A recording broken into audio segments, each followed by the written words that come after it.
I am queening out Carrie Fisher. That is true. My parents actually met. My parents are British. They were extras on the set of Star Wars. I'm Australian, but they were, yeah, that's how they met on the set. I'm going to meet my partner on Grindr. That's so depressing. I have to tell you this though, I'm currently in the middle of a very big celebrity feud back in Australia with Russell Crowe. I'm not sure how you feel in Montreal about Russell Crowe, but I'm not wild about him. And we had a big fight at Christmas on Twitter.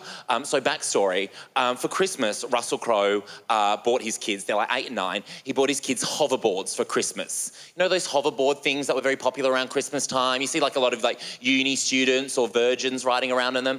And of course, that's what fucking Russell buys his kids for Christmas, right? So anyway, the day after Christmas is Boxing Day, and Russell is at Sydney Airport checking in for a flight to Coffs Harbour. Anyway, I'm not sure if you saw in the news around this time, but these hoverboards were randomly exploding in people's houses. It was all over the news, all over the world. These hoverboards were exploding in people's houses, sometimes while people were asleep, burning the houses down, and people were dying. So airlines, rightly so, banned the hoverboards coming on board. So anyway, Russell checks in with his kid and the hoverboards, and the person working at the Virgin Australia Airlines check-in counter has said, sorry, Russell, you can't come on board with the hoverboards. And instead of saying like, oh, fair enough, you know, like, fair enough, I don't want to risk the lives of the passengers on the plane, which he's done once before, by the way, when I watched Les Miserables on a long-haul flight to Perth, and I swear to God, I almost hijacked that fucking plane and flew it into the ground. Instead of going fair enough, Russell's gone mental and gotten on Twitter and started attacking Virgin Australia's Twitter page.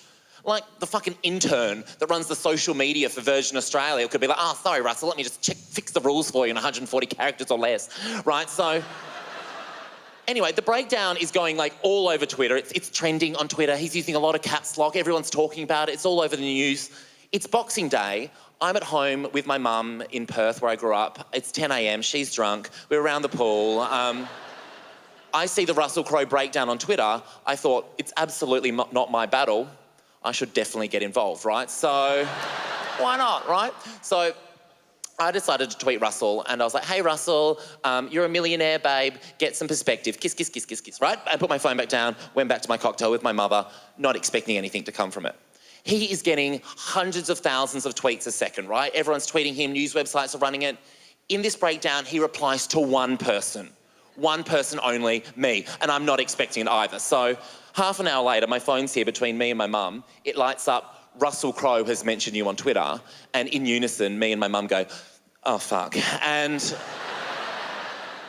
Russell's replied this. He's replied, hey, Joel, I'm just a dad trying to have a holiday with my kids. Okay. And then he says something like, you try having a holiday with my kids. Right, no, because that'd be fucking weird, right? So Mum and I workshop a response. We're like, come on, we've got to reply. Her ideas weren't great, actually. They were very slurred. And we went with one of my ideas, actually. And so he replied this. I replied, holiday? Well, thanks for the invite, Russell. I look great in a sarong, sad face emoji, palm tree emoji, bikini emoji, right? Which I thought was very cute.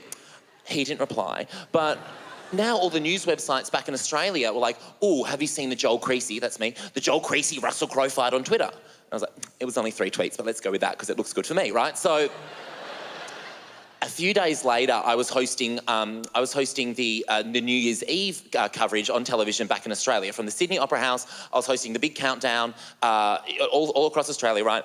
And the coverage finished at like 3 a.m. and I was heading home. And I decided to check Twitter to see what the feedback of my hosting of the coverage was like. Wish I hadn't. Rough start to the year for me. I apparently got the countdown wrong and ruined some people's New Year's Eve. So I was like, well, you're the sad loser watching it at home. And who else is online at 3 a.m? Russell Crowe up in Coffs Harbour on holiday, but he wasn't watching the coverage. He's online again complaining about the hoverboards. I'm like, build a bridge, Russell, cut the cord, right? So I'm like, fuck it, I'm replying. He will not expect me at 3 a.m. on New Year's Day. So I just wrote, come back to bed, babe. And I haven't heard from him, but Russell, if you watch this, I'm waiting. Ladies and gentlemen, my name's Joel Creasy. I'll see you later. Thank you.